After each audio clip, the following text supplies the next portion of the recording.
Shalom, kebenaran hari ini 8 Agustus 2024 dengan tema mempercayai apa yang tidak kelihatan.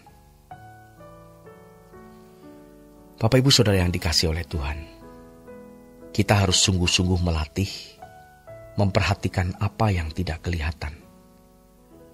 Sehingga yang tidak kelihatan itu menjadi hidup dan real di dalam hidup kita. Seperti yang dikatakan di dalam 2 Korintus 4 ayat 18. Sebab kami tidak memperhatikan yang kelihatan, melainkan yang tak kelihatan. Karena yang kelihatan adalah sementara, sedangkan yang tak kelihatan adalah kekal. Apa yang dimaksud oleh Rasul Paulus dengan yang tidak kelihatan ini? Kalau kita melihat ayat sebelumnya, dan juga ayat sesudahnya.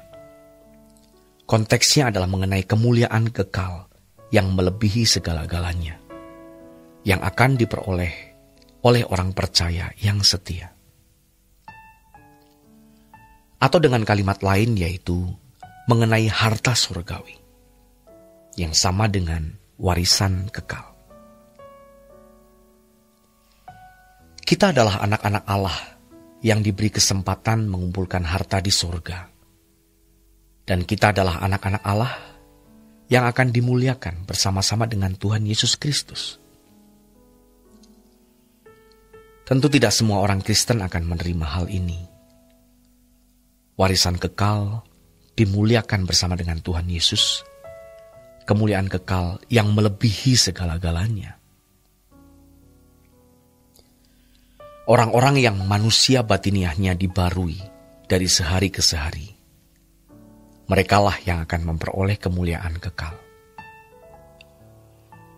Kalau kita melihat 2 Korintus 4 ayat 16, Paulus berbicara mengenai manusia lahiriah yang semakin merosot, tetapi manusia batiniah yang dibarui dari sehari ke sehari. Jadi tidak kepada semua orang Kristen kemuliaan kekal yang melebihi segala-galanya itu diberikan. Tetapi hanya kepada mereka yang terus berjuang untuk memperbarui manusia batiniahnya. Dan ini tentu adalah perjuangan yang dikatakan di dalam 2 Korintus 4 ayat 17 sebagai penderitaan.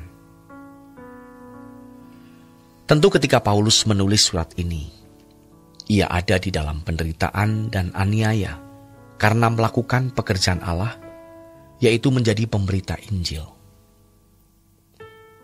Paulus menghadapi penderitaan yang begitu banyak. Tetapi justru penderitaan yang dialami Paulus membuat Paulus mengalami pertumbuhan manusia batiniahnya. Dan inilah harta kekal yang dimiliki setiap orang percaya yang benar-benar mau dibentuk oleh Allah. Dan orang-orang yang memiliki manusia batiniah yang indah inilah yang akan menerima kemuliaan kekal. Ingat, hidup itu bukan hanya di bumi hari ini, sampai kubur. Hidup ini tragis, benar-benar tragis. Kalau kita belum mengalami, lihatlah penderitaan orang lain. Banyak orang yang hidupnya benar-benar menyedihkan.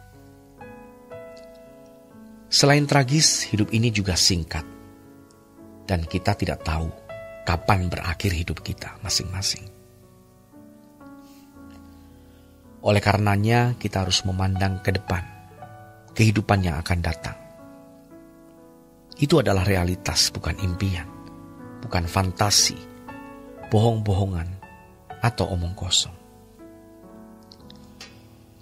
Dimuliakan bersama dengan Tuhan Yesus, menerima kemuliaan kekal yang melebihi segala-galanya, harus terus kita hidupkan di dalam pikiran kita. Terus kita hidupkan di dalam jiwa kita. Sementara itu kita berjuang untuk terus bertumbuh, memiliki manusia batiniah yang cemerlang, yang akan dibuktikan atau bisa dinyatakan, atau dimanifestasikan dalam kehidupan setiap hari. di mana seorang yang benar-benar memiliki manusia batiniah yang baik, pasti yang pertama, ia tidak akan melukai siapapun, tidak akan berduri. Walaupun tentu orang yang hatinya bengkok akan tidak suka dan biasanya menyerang orang yang benar, yang takut akan Allah, yang manusia batiniahnya terus dibarui, orang-orang yang dipimpin oleh Roh Kudus.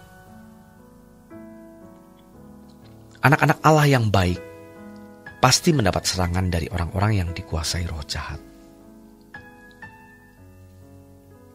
Jadi kalau kita diserang orang, serahkan saja ke tangan Tuhan. Kalau memang dia di pihak yang benar, pasti Tuhan berkati mereka. Tapi kalau kita di pihak yang benar, kita diberkati. Biar masing-masing bertanggung jawab kepada Tuhan. Kedua, pasti suka menolong orang lain, terbeban untuk keselamatan jiwa-jiwa, dan berani mempertaruhkan hidupnya, kekuatannya, kekayaannya, tenaganya, semua untuk kerajaan surga. Hal ini didemonstrasikan, ditunjukkan oleh kehidupan Paulus, yang manusia batiniahnya dibarui. Prinsipnya adalah, bagiku hidup adalah Kristus, dan mati adalah keuntungan. Dan kalau aku hidup hanya untuk memberi buah. Semua ini adalah prinsip hidup manusia yang batiniahnya dibarui dari sehari ke sehari. Ayo kita pikirkan, kita renungkan. Kita pertajam pikiran kita untuk mempercayai apa yang tidak kelihatan. Pikirkan perkara-perkara yang kekal, yaitu kemuliaan bersama dengan Tuhan Yesus. Kita semua masih punya kesempatan untuk layak dimuliakan bersama-sama dengan Tuhan Yesus. Karenanya kita harus berjuang untuk hidup suci, berjuang untuk melakukan pekerjaan Tuhan. Apapun yang Allah perintahkan untuk kita lakukan bagi pekerjaannya, kita lakukan. Jangankan uang atau harta kita, nyawa kita pun kita rela pertaruhkan. Demikian renungan pada hari ini, Tuhan memberkati.